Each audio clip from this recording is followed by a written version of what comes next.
할렐루야. 하나님 살아계십니다. 자녀를 키우는 데 있어서 정말 중요한 진리는 뭐냐면 하나님이 살아계시다고 하는 겁니다. 지난주에 잠깐 얘기 드렸지만 이제 자녀를 키우면서 부모들이 이런 생각을 합니다. 내가 못했던 것 자녀가 좀 이뤘으면 좋겠어. 또 내가 실패했던 것 자녀들이 좀 했으면 좋겠어. 이런 일종의 보상 심리로 자녀를 키우는, 또 내가 이렇게 했으니까 너도 이렇게 해, 또 이렇게 당당한 부모는 별로 없는 것 같아요. 그죠? 늘 이 자녀 교육 얘기할 때마다 저는 사실은 깊어지면 깊어질수록 나하고는 굉장히 거리가 있는, 그래서 때로는 집에 가면 당신은 그렇게 해? 이렇게 물어볼까 봐 겁나하는 일들이 이제 조금씩 다가옵니다. 어찌됐든 중요한 건 우리가 제가 이제 그런 성경의 원칙 이런 것들을 잊어버리지 말아라. 그리고 여러분들이 이게 내가 알고 있는 이 지식이 바뀌어지면 나중에 시간이 지나면서 생각이 바뀌어지고 내 삶이 바뀌어지는 토대가 됩니다. 저는 여러분들에게 씨를 뿌릴 뿐이지 열매를 거두게 하시는 분은 당연히 하나님이시죠. 그러니까 하나님이 살아 계셔야 됩니다. 그리고 살아 계시기 때문에 그런 역사들이 일어나는 줄로 믿습니다. 자, 우리가 이제 첫 번째 생각하는 거, 거듭난 자녀를 만들려면 첫 번째 중요한 건 내가 거듭나야 됩니다.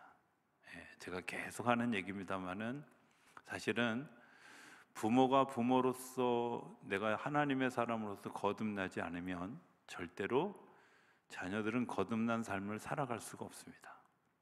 그러니까 부모의 책임 중에 가장 큰 책임이 뭐냐? 내가 다시 태어나는 거, 거듭나는 거예요. 내가 여전히 옛 습관을 가지고 살아가면서 너도 이렇게 살아, 이렇게 얘기하면 자녀들은 당연히 그렇게 살 수밖에 없습니다. 왜냐하면 보고 배운 게 그거거든요. 내가 이론으로 배운 게 아니라 삶으로 보고 배웠던. 그래서 지난주에 얘기했던 것처럼 부모들이 영적 멘토가 되어야 되는데 말로만이 아니라 삶으로 가르치는 거죠. 삶으로 배우는 거거든요. 제가 한 번은 횡성에서 운전을 하는데 어떤 차가 막 제 앞을 확 끼어들었어요. 근데 저도 이제 하마터면 막 이렇게 저기 못된 말이 나올 뻔했는데 갑자기 옆에 있던 큰애가 어이 저 새끼 이러는데 제가 깜짝 놀랐어요. 그래서 제가 그다음부터 이거 조심해야 되겠구나. 이게 부모가 한 거 그냥 자녀들이 그대로, 그죠? 누구나 다 할 수 있는 일이라고 생각하는데 사실은 자녀들이 그대로 보고 배우는 거죠. 그리고 자기도 모르게 그게 습관이 돼서 그냥 툭 튀어나오는, 부모들이 자녀들의 거울이라는 사실을 이렇게 기억해야 되는데, 자, 그러면 우리가 만나지 못할 자녀들에게 좀 더 미래를 열어주는 방법은 없을까? 미래를 열어주는 중요한 방법은 먼저 내가 거듭나는 노력이 필요합니다. 하나님께로 거듭나고 하나님께로 바뀌어지는 일들. 그래서 부모들이 기도해야 될 가장 첫 번째, 하나님 내가 변화된 삶을 살게 해 주십시오. 그렇죠? 여전히 내와 똑같은 삶을 살면 자녀들에게 미래는 없습니다. 그러니까 저는 그 말 되게 무섭게 듣거든요. 목사 이상으로 성장하는 교회가 없습니다. 근데 어떻게 보면 굉장히 엄중한 말이거든요. 목사의 사고 영역, 목사의 마음의 품 이런 것들 이상으로 교회가 성장하지 않습니다. 그렇게 생각해 보면 사실은 교회의 성장의 모든 책임은 사실은 목사한테 있는 거죠. 근데 가끔은 저는 그 말을 좀 부정하고 싶을 때도 있어요. 근데 성도들이 못 따라올 때도 있어요. 이런 말도. 제가 이제 그런 하소연을 하나님께 한 적이 있어요. 그랬더니 하나님이 뭐라 그러시냐면, 제가 아주 그때 그 그림을 너무 정확하게 보여줬는데, 계단이 있어요. 그러니까 이게 사다리 같은 거죠. 사다리에 올라서서 앞에 이제 교인들을 이끌고 내가 올라가는데, 여전히 보면 내 계단 3계단 밑으로 교인들이 있는 거예요. 그리고 또 조금 있다 또 지났는데 내가 그보다 조금 더 높은 데 올라가 있는데 여전히 교인들은 어디 있어요? 3계단 밑에 있어. 이걸 보여주셨어요. 그래서 제가 뭐야? 이렇게 생각했는데 네가 성장한 만큼 교인들이 그만큼만 따라온다고. 그러니까 거린 간격이 여기 있으니까 성장 안 한 것 같지만 네가 성장한 것만큼 성도님들도 성장하는 거라고. 자녀들도 마찬가지거든요. 자녀들도 우리가 성장하는 것만큼, 왜 부모들이 성장해야 되냐면 부모들이 성장하는 것만큼 자녀들도 성장합니다. 여러분들의 마음의 넓이, 생각의 넓이, 또 자유로움, 또 품, 이런 것들이 넓어지면 넓어질수록 자녀들에게도 복된 열매를 맺게 되는 줄로 믿습니다. 자, 그 영역을 넓히는 과정이 뭘까? 그건 무릎입니다. 무릎. 무슨 얘기인지 알아들으셨죠? 예. 여러분들 내 솜씨로 안 되면 하나님 솜씨로 해야지. 그죠? 예, 내 지식으로 안 되면 하나님 지식으로 해야죠. 예, 그래서 자녀들을 이끌고 주님의 십자가 앞으로 가는 거예요. 기도하는 자리로 가는 거죠. 자녀들을 위해서 기도하면서 하나님 자녀들 잘 되게 해주세요, 이런 차원의 문제가 아니라 조금 더 깊이 하나님 우리 아이가 창조적 능력을 가지게 해주세요. 하나님 우리 아이가 정말 그 자기가 가지고 있는 한계를 깨뜨리는 그런 폭넓은 자녀가 되게 해주십시오. 하나님의 우리 아이가 정말 가슴으로 세상을 품는 아이가 되게 해주십시오. 이런 기도. 여러분들 이제 어머니 기도하시는 분들 아시지만, 어머니 기도하는 분들 이제 그 기도 제목 맨날 저희 아내가 올리잖아요. 안 올리나? 나한테만 올리고 딴 분들한테는 안 올리나요? 예. 근데 그 기도를 보면 정말 구체적이잖아요. 그죠? 예. 흔들리지 않게 해주세요. 풍랑에 휘말리지 않게 해주세요. 정직하게 자라게 해주세요. 이런 기도, 구체적인 기도. 근데 하나님이 그 구체적인 기도를 들으신다는 거예요. 내가 정말 상상력을 가지고 때로는 예수님의 모습을 보면서 예수님의 모습을 담기를 원하는 그 기도의 영역만큼 자녀들이 자라가게 되고, 하나님 그 기도 가운데 역사하셔서 자녀들의 삶에 관여하신다는 거예요. 안 그럴 것 같지만 놀라운 것은 하나님이 그렇게 역사하셔요. 사실 생각해 보면 저는 저희 부부는 부모로서 별로 잘한 게 없다고 생각해요.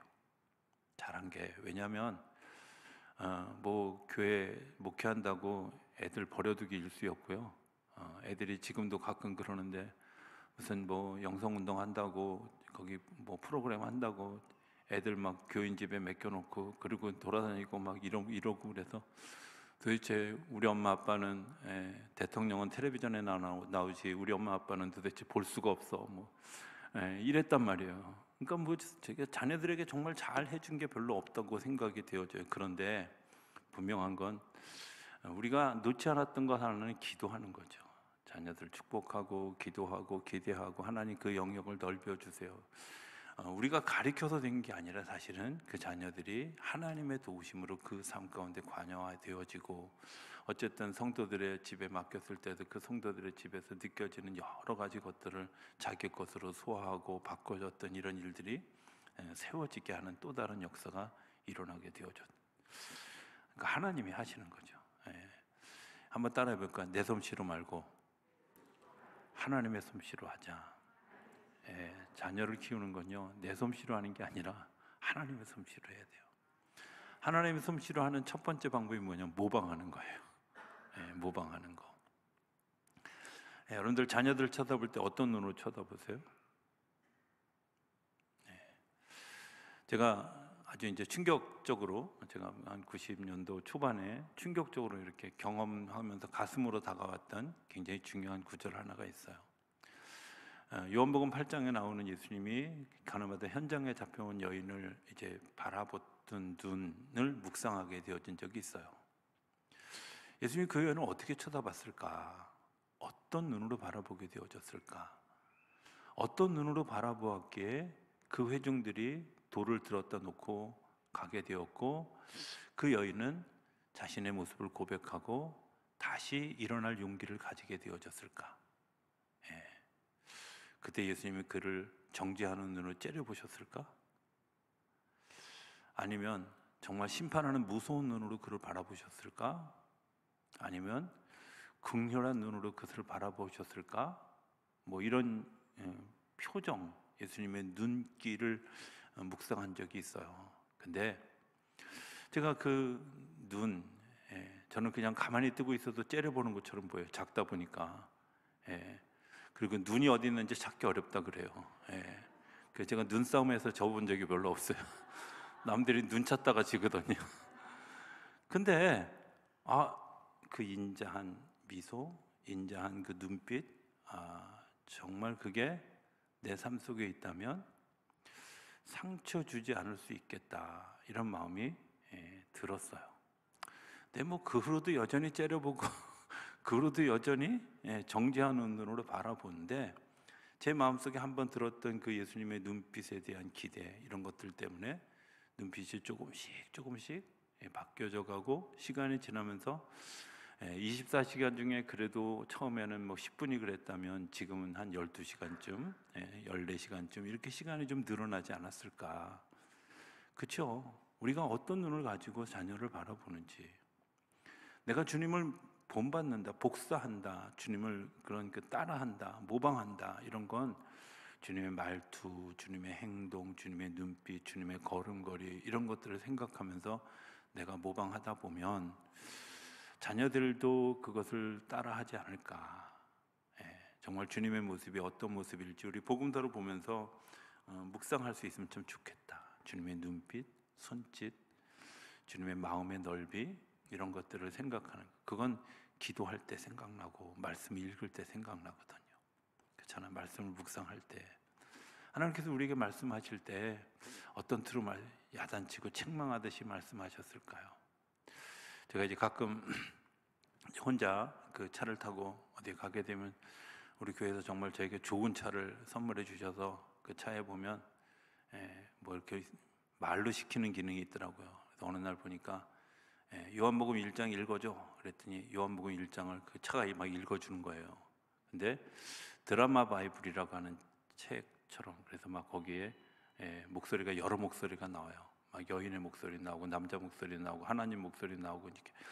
근데 굉장히 드라마틱하게 읽다 보니까 이게 상상력이 막 오는 거예요. 너무 재밌어가지고 혼자 다닐 때만 괜히 막 아무데고 막, 예를 들어서 내일 새벽 기도를 해야 되는데 새벽 기도 말씀 묵상할 시간이 없다 그러면 사무엘상 21장 읽어줘, 이렇게 얘기하면 자기가 다 읽어서 읽어줘요. 읽는 동안에 이렇게 영감을 받고 이러거든요. 그래서 제 차에는 영감님이 되게 많아요. 근데 어찌됐든 그런 일들, 성경을 어떻게 읽느냐, 어떻게 말씀하시고 어떤 표정으로 어떤 말투로 말씀하시는가, 이거 듣는 게 되게 중요하죠. 내가 자녀들에게 그런 말투로 이야기하는, 그런 목소리로 이야기하는 거. 내 솜씨로 안 된다면 주님의 솜씨로 하는 거죠. 그죠? 그걸 하기 위해서 우리가 주님의 말씀을 묵상하고 주님의 행동을 묵상하고 주님의 삶을 묵상하고 그리고 기도하고, 이런 일들이 우리 가운데 이루어지면 하나님의 솜씨를 가지고 자녀들을 양육할 수 있을 거라고 생각이 되어집니다. 따라해 봅니다. 하나님의 솜씨로. 네, 하나님의 솜씨로 해야죠. 내 솜씨 가지고 하면요, 어렵습니다. 저희 부부가 둘 다 음악을 저희 아내는 뭐 찬양하고 노래 이런 거 되게 잘하고, 그런데 피아노를 못 치고, 저도 뭐 그냥 피아노는 도레미파솔라시도는 치는데 노래를 박자를 맨날 틀리고. 근데 우리 아이들이 셋 다 잘 됐으면 좋겠다, 이런 마음을 가지고 아이들에게 이제 어려서부터 그런 일들을 좀 시키다 보니까 애들 셋이 음악을 다 잘하잖아요. 자랑하는 거예요 지금. 잘하잖아요. 근데 제가 감사한 건, 저런 거 부모 안 닮아서 너무 좋다, 이렇게 생각이 되어지면서도 이게 또 하나님의 은혜구나, 이런 생각을 하게 되죠. 자녀들에게 그러한 일들을 지혜를 주셔서 잘하게 하고 생각하게 하고 그 일들을 할 수 있게 도전할 수 있는 거, 그런 거죠. 사실 저희 아버님도 생각해보면 저희 아버님은 운동을 진짜 못해요. 당신이 하루는 그 축구를 하고 오셨다 그래서 아버지가요? 그랬더니 축구를 수비수를 했다는 거예요. 그래서 어떻게 했냐 그러니까 공은 빠뜨려도 좋은데 사람은 안 빠뜨리면 된다고. 그냥 사람을 몸으로 막으셨대. 그게 무슨 축구야, 몸싸움이지. 근데 어찌됐든 정말 운동 못 하시거든요. 뛰는 걸 본 적이 없어요. 체육대회 하면 늘 양복 입고 나오셔서 뒷전에 앉아가지고 있었던. 그런데 어찌됐든 뭐 저도 잘하는 건 아니지만 그래도 또 우리 아이들도 나름 운동을 그래도 큰애도 그렇고 막내도 그렇고 다 이렇게 잘하는 것을 보면 하나님의 솜씨를 기대했던 기도들이 그런 열매들을 맺게 되어졌다, 이런 생각을 해보게 됩니다. 우리 하나 더 얘기하면 모든 만남의 시간을 교육의 장으로 만드는 일이 되게 중요하죠. 모든 만남의 시간을 내가 이야기한다고 되는 게 아니라요, 사실은 그냥 보여주는 거죠. 그냥 저는 사실은 이야기로 많이 들었던 교육을 받았어요. 뭐 이건 이렇게 된다, 저건 저렇게 된다, 왜 그거 틀리냐, 뭐 이거 안 되냐. 근데 제가 사실은 거기에 너무 질려가지고요, 말로 하지 말자. 그냥 행동으로 보여주자, 내 삶으로 보여주자. 이제 그러면서 제 마음속에 아이들에게 너무 말을 또 안 해서, 그래도 생각해 보면 여전히 저는 뭐 저희 부모님에게 배웠던 것 중에 어른이 수저 잡기 전에는 절대 수저 잡으면 안 된다, 뭐 이런 것들 배워. 또 부모들이 먼저 잠자리 눕기 전에 내가 먼저 가서 잠자리 눕지 않는다, 이런 정도의 것들을 제가 배웠는데 애들한테 한 번도 강요해 본 적이 없어요. 별로 그런 거 강요하지 않았어도 자연스럽게 그런 일들을 아이들이 하는 것을 보면 그렇구나.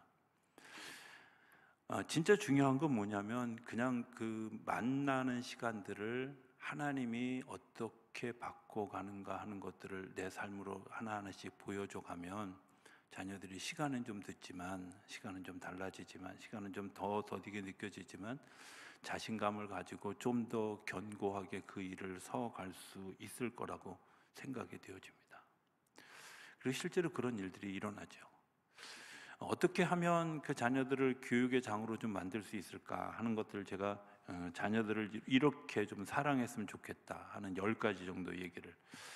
첫 번째는 자녀들에게 사랑을 표현하는 거죠. 그죠? 내가 너 사랑해. 이런 얘기 있어요. 어떤 분이 이혼 조정 신청을 하러 간 거예요. 부인의 이혼을 요구한 사유는 뭐냐면 우리 남편이 나를 사랑하지 않는가 보다 했어요.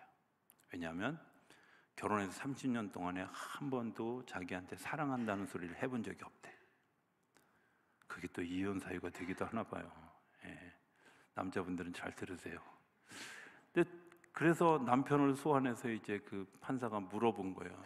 그런 얘기를 하고, 그런데 맞느냐고.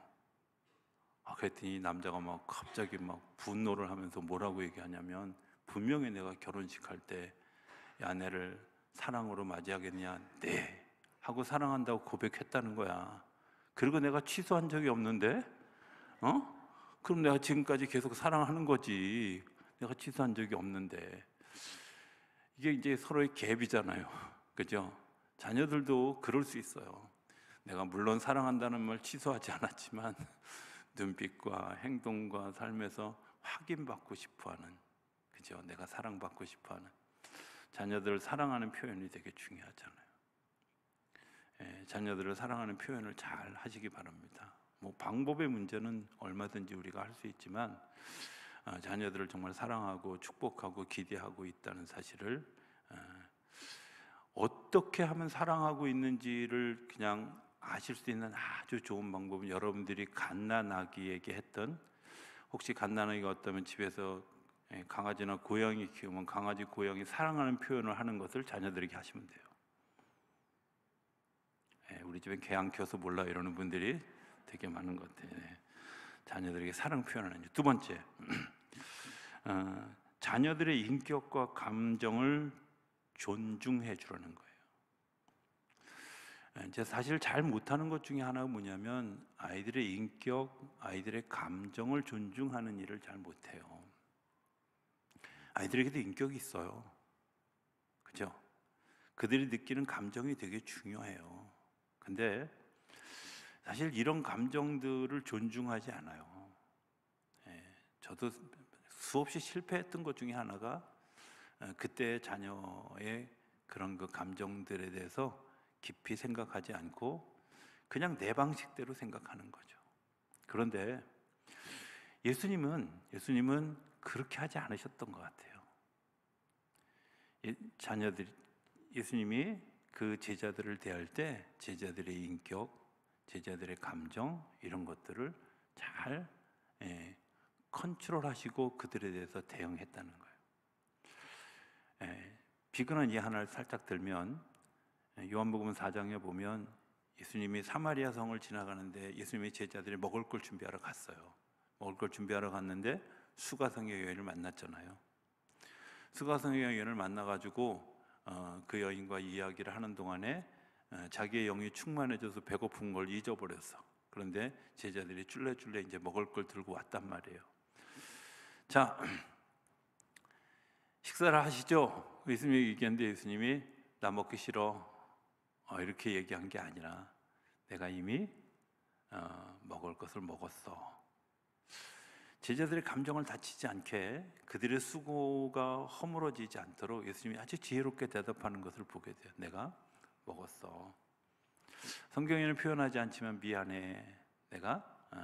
내가 배불러 더 이상 먹을 필요가 없어 뭐 이런 게 아니라 그들의 수고도 존중해주고 자신의 의사도 표현해주는 그런 일들을 예수님이 행하셨던 것을 보게 되죠. 오늘 우리 자녀들에게 그런 표현이 되게 중요하거든요. 근데 우리가 그런 감정, 그런 표현들을 존중하지 않죠. 자녀들에게 인격이 있습니다. 뭐 자녀들에게 그 인격적으로 대우하지 않는 것들 때문에 사실은 일어나는 일들이 되게 많이 있죠. 요즘은 뭐 그런 얘기 잘 없어요. 옛날에 뭐 학생 인권 조례 뭐 이런 거 얘기하고 난 다음에 학생들의 인격을 존중해 달라고. 요즘에 이제 바뀌었어요. 교사들의 교권도 존중해 달라고. 서로 필요한 것, 내가 지금 요청하는 것들에 대해서 얘기하는 거거든요. 그런데 사실은 서로의 인격이 다 존중되어져야 되는 부분이죠. 사람은 사람대로의 인격이 존중되어져야 되는데 이런 일들에 아마 우리가 너무 간 것에 대해서 돌아오고자 하는 운동 중에 하나였다 이렇게 생각이 되어집니다. 세 번째, 자녀들의 말을 신중하고 진지하게 들어주라는 겁니다. 자녀들의 말을 들을 때는 왜 그렇게 성격이 급해지나 몰라요. 그죠?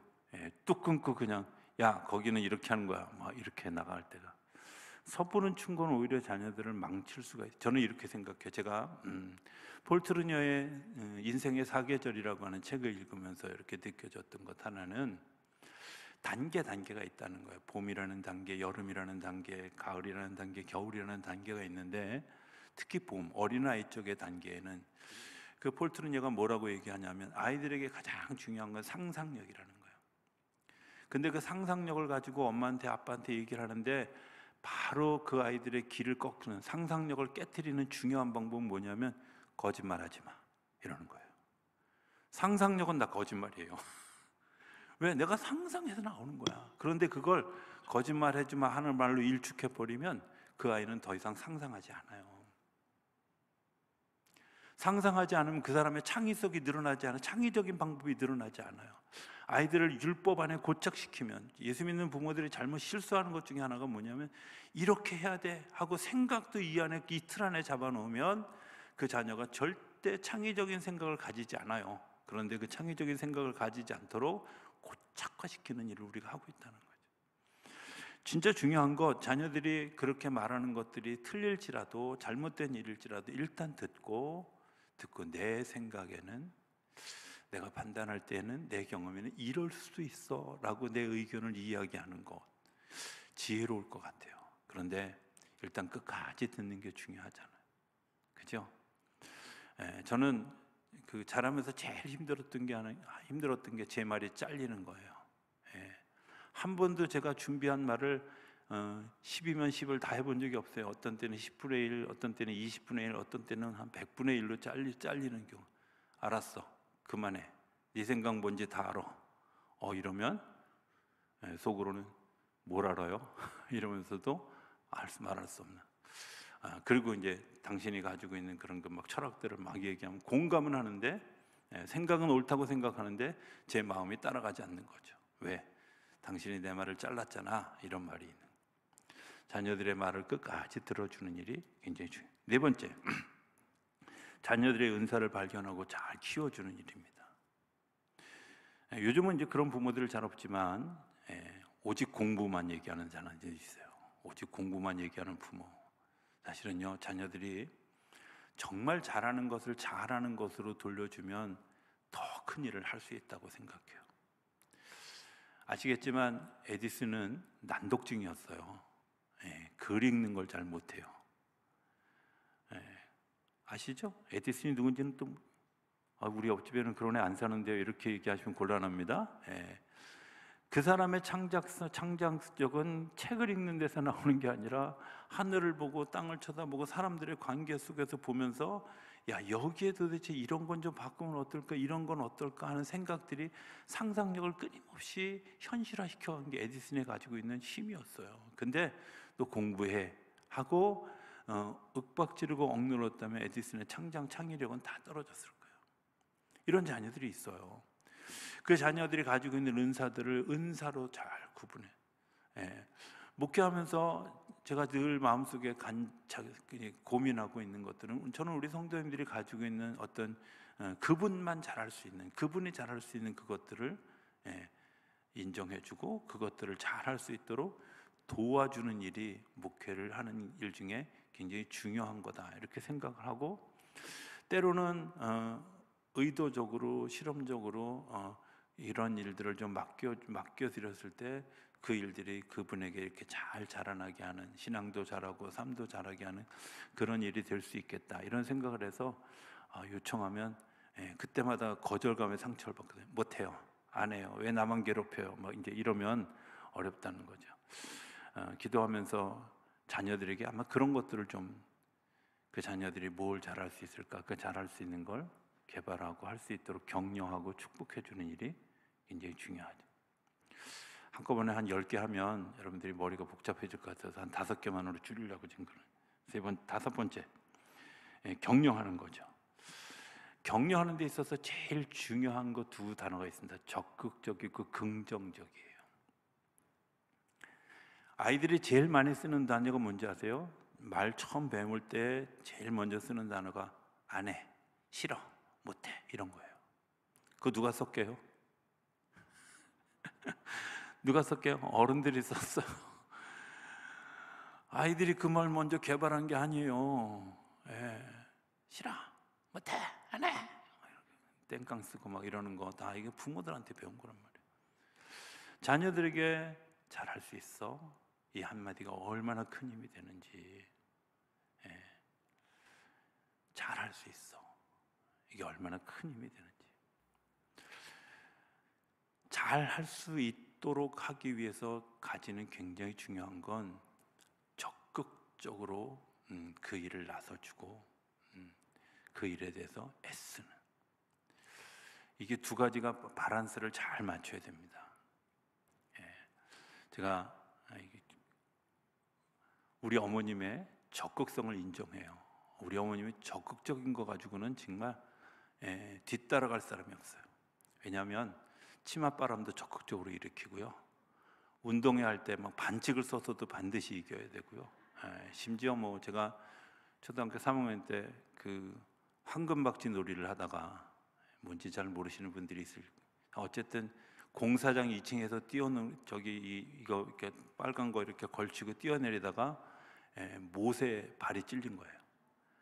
2층에서 내려오는 충격에 이렇게 꽂혔으니까 발이, 지금도 가끔 이제 비가 막 심하게 오는 날은 막 거기 이제 쑤실 만큼 굉장히 아주 심한 고통을 겪었어요.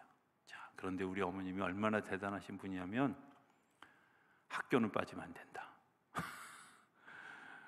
그리고 우리 집이 멀었어요. 꽤 멀었는데 매일 택시를 태워서 데려다주고, 그리고 끝날 땐 택시 태워서 집에 오고. 세상에 이런 적극적인 부모가 어디 있어요? 나는 정말 우리 어머님이 이 적극적인 거 하나만큼은 내가 좀 배워야 된다, 이렇게 생각하는데 긍정적이지가 않은 거야, 문제는. 야, 네가 이렇게 하면 공부가 되겠냐, 네가 이렇게 하면 큰 사람이 되겠냐. 제가 한 번도, 야, 너 잘하고 있어. 넌 정말 잘하고 있는 거야. 뭐 이런 적이 없어요. 왜 이렇게 말이 다 부정적인지. 여러분들, 부정적이고 소극적이면 이게 더 심각한데 부정적이고 적극적이면 이게 또 감당하기가 어려워요. 이게 두 가지가 같이 가야 되는 거예요. 자녀들에게 적극적이고 긍정적인 축복해주는 말, 되게 중요한 말이죠. 저는 우리 성도님들이 자녀들을 키울 때 이런 요소들이 좀 있었으면 좋겠습니다. 적극적이고 긍정적인. 우리 이제 좀 찬양 하나 좀 같이 했으면 좋겠는데, 우리 찬양이 뭐 다 아는 가사지만 한번 좀 생각해 봤습니다. 아주 먼 옛날이라는 찬양이에요. 아주 먼 옛날, 한번 가사 좀 띄워봐 주실래요? 아주 먼 옛날 하늘에서는 당신을 향한 계획이 있었죠. 아셔요? 하나님이 우리를 지을 때 대충 짓지 않으셨어요. 대충 지었다면 절대 우리가 나오지 않아요. 사람의 몸이 얼마나 정교하냐면, 제가 정말 이제 경험했던 것들 중에 하나, 제가 경험하면서 느꼈던 것 중에 하나는, 여러분들 잘 아는 것처럼 작년, 재작년에 허리 되게 아팠잖아요. 정말 걸을 수 없어요. 제가 주사 한 번 맞은 거 외에는 별로 시술한 게 없어요. 그리고 뭐 침 맞으러 다녔는데 글쎄, 침 놔주신 분 되게 죄송하지만 별로 효과 없었던 것 같아요. 근데 명의 중에 명의라는 의사를 찾아갔더니 그분이 하는 말, 우리 딸도 그 병원에 갔고 그 의사한테 갔고 저도 이제 갔는데, 그분이 하는 말이 뭐냐면 우리 애한테는 산기도 해. 그럼 나. 의사가 한 말이, 의사가, 목사가 한 말이 아니라 산기도 하면 나.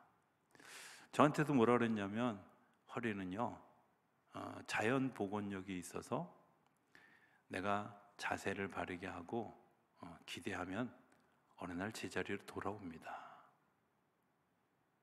그러면서 소대변을 가리지 못하기 전까지는 수술하지 않는 게 좋습니다. 그러니까 병원에 갔다가 약 하나도 약만, 진통하는 약만 좀 타가지고 와서 그 다음에 그 병원 안 갔고 그 의사 만난 적 없어요. 하나님 우리 몸을 지을 때요, 우리의 몸이 복원되도록 만들었어요. 건강을 유지할 수 있도록. 피 나오는 거 멈추잖아요. 그죠? 여러분들 피 나올 때 그냥 놔두면 안 멈춰요? 멈추잖아요. 하나님이 우리에게 그런 요소를 다 세밀하게 만들 만큼 사람이 잘하는 게 얼마나 큰 기적이에요. 그죠? 신발 잘 묻어두면 자랍니까? 안 자라잖아요. 옷은요, 우리가 잘하면 줄어들기는 하지 절대.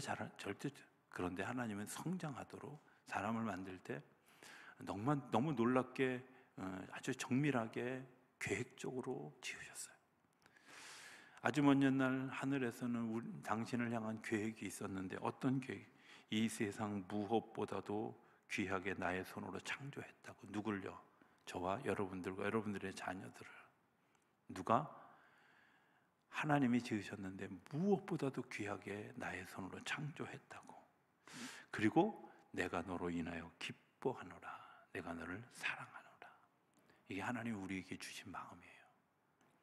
우리 자녀들에게는 우리가 어떤 마음을 가지고 있을까요? 이런 생각을, 계획을 가지고 있는 것은 같지만, 내가 귀하게 너를 창조하고 싶은데 때로는 귀하게 창조하는 게 아니라 아이들의 삶을 인격도 존중하지 않고, 때로는 한쪽은 긍정적인데 뭐 게으르거나 적극적인데 부정적이거나, 이런 언밸런스 때문에 자녀들의 삶을 망치는 일이 일어나지 않았었습니까? 정말 중요한 건 내가 너를 위하여 기뻐한다, 내가 너를 사랑한다 라고 하는 한마디, 그 축복의 말들이 자녀들을 세워가게 하는 줄로 믿습니다.